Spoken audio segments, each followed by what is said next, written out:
Afgelopen zondag was het weer tijd voor de jaarlijkse Kelsmiddag. De Witte Hoeve was alleen toegankelijk voor mannen die vanuit de hele gemeente een pilsje kwamen drinken. En zo ook de Meerseloze Raad van Elf. Goedemiddag René, Vos van de Zagenbetters uit Merselen. Ja. Wat brengt jullie hier naar de Kelsmiddag in Venray? Nou, dat zal ik eens vertellen. We hebben normaal op de zondagmiddag hebben we al de orde van verdiensten bij ons in de dorp. Maar die hebben we dit jaar vanwege familieomstandigheden van de orderdragers hebben we dat voor een jaar uitgesteld. En ja, zodoende hebben we besloten van oké, dan hebben we deze middag geen activiteit. Ja, wat kunnen we dan doen? Kijken wat andere verenigingen in het programma hebben staan. Nou ja, ik heb jaren in Venray gewoond, dus ik weet wel wat de Kelsmiddag inhoudt. En toen zijn we van, weet je wat, we gaan als vereniging ziende, gaan we naar de Kelsmiddag heen. We weten dat het kapotmakerij is, maar goed, dat hebben we er vooral van. Wie vindt dat mooi om daarheen te gaan? Als de prins vindt dat geweldig. En ik zeg altijd, als je prins ziet, we moeten ervan genieten. Dus zodoende dat we vanmiddag hier naartoe gegaan zijn. Ja, dat is zeker. Wij zeggen altijd, vastenavond vieren niet alleen, maar vastenavond vieren samen dus.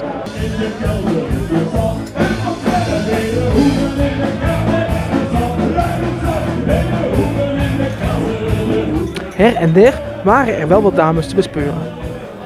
De garderobe werd bijvoorbeeld door de zangeressen van Venrode Voices beheerd. En nou, wij doen dit al jaren, ik weet niet hoeveel jaar al. En ja, heel gezellig eigenlijk. Wij staan eigenlijk als koor zijnde Venrode Voices, staan wij altijd te springen om deze middag te mogen doen eigenlijk. Levert heel veel leuke centjes op, een leuk bedrag voor het koor. Wat ik het leukste vind aan deze middag is het verschil van de binnenkomst van de heren, zullen we maar zeggen. Heel netjes en rustig en wat ingetogen. En dan straks rond 5 uur, half 6 als ze weer de jassen opkomen halen. Dat is bijna hilarisch om te zien, dat verschil.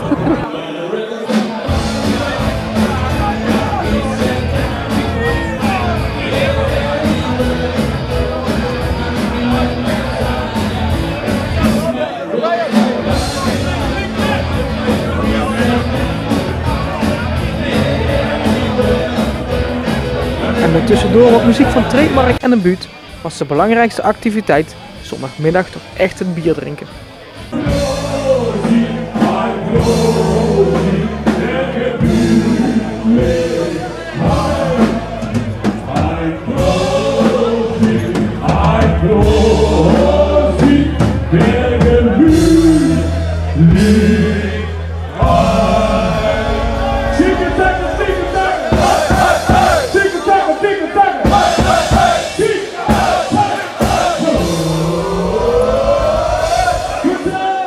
Rieke!